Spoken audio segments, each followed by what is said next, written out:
دوستو آج کی اردو ڈکشنری میں آپ کے ساتھ شیئر کر رہی ہوں لفظ تلخی، تلخ اور اس سے بننے والے الفاظ پر، جیسے تلخ، تلخی، تلخ نوا، تلخ گوئی، جواب تلخ اور تلخ مزاج۔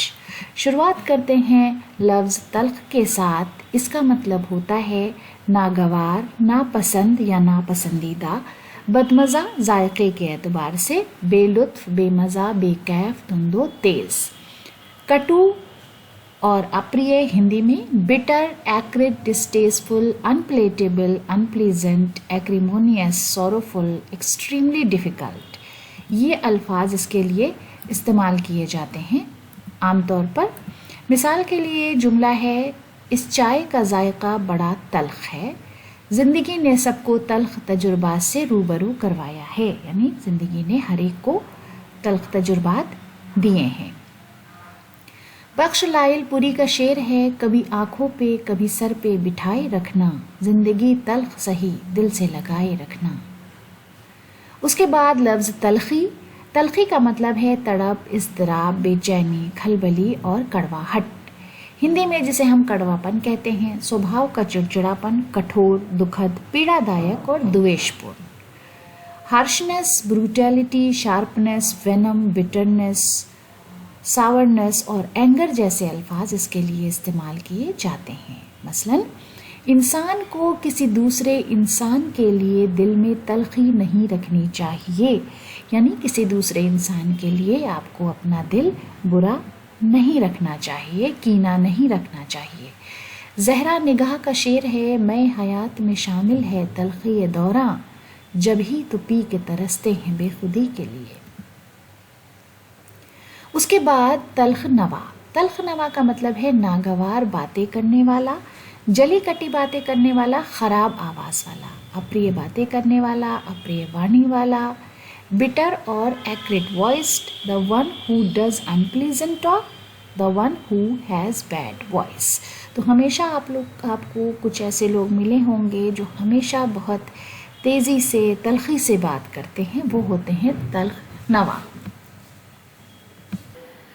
استعمال اس طرح سے کرتے ہیں کہ تلخ نوا انسان سے ہمیشہ دوری بنا کر رکھنی چاہیے، یعنی اگر کوئی برا بولتا ہے یا اس کی عادت ہے یا اس کا انداز ہے تو ایسے انسان سے ہمیشہ دوری بنا کر ہی رکھنی چاہیے۔ مجروح سلطان پوری کا ایک شعر ہے، بہت ہی تلخ نوا ہوں مگر عزیز وطن، میں کیا کروں جو تیرا درد بے قرار کرے۔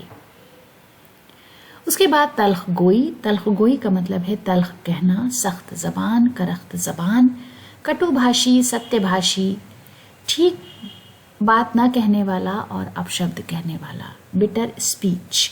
تو دوستو کبھی کبھی جو تلخ گوئی ہوتی ہے وہ اگر کوئی بہت سچ بولتا ہے تو اس کو بھی کہتے ہیں تلخ گو ہے۔ مثال کے طور پر دوسروں کے ساتھ تلخ گوئی سے کام نہ لیں۔ واصف دہلوی کا شعر ہے، اپنوں کی تلخ گوئی کی لذت نہ پوچھئے، بھالے سے عمر بھر رگے جاں میں گڑے رہے۔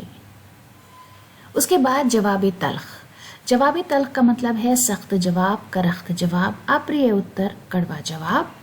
بٹر رپلائی، فلیٹ ریفیوجل، یعنی اگر کوئی بات آپ سے کوئی کہتا ہے، کوئی کام کہتا ہے تو آپ اس کو صاف صاف منع کر دیں یا انکار کر دیں۔ کسی کا دل نہیں دکھانا چاہیے، جواب تلخ سے پرہیز کریں۔ نظم آفندی کا شعر ہے، خدا معلوم دل سے کیا جواب تلخ ملتا ہے، محبت کا پیام آیا ہے محروں میں اثر ہو کر۔ اس کے بعد تلخ مزاج۔ تلخ مزاج کا مطلب ہے بد مزاج، تند خو، تیز مزاج، غصیل یا تنک مزاج، چڑچڑا، اسبیہ اور آشوکوپی۔ Ill tempered, aggressive, short temper اور ہاٹ برین جیسے الفاظ اس کے لیے استعمال کیے جاتے ہیں۔ مثال کے طور پر کچھ لوگ بڑے تلخ مزاج ہوتے ہیں، یعنی ان کا مزاج ہی ایسا ہوتا ہے، بد دماغ ہوتے ہیں۔ رشید حسرت کا شعر ہے، میں اپنی تلخ مزاجی پہ خود ہوا حیراں، گیا وہ شخص تو لہجہ متین چھوڑ گیا۔ تو دوستو اسی خوبصورت شعر کے ساتھ آج کا ویڈیو ختم کرتے ہیں۔ اگلے ویڈیو میں آپ سے پھر ملاقات ہوگی۔ ویڈیو دیکھنے کے لیے بہت بہت شکریہ۔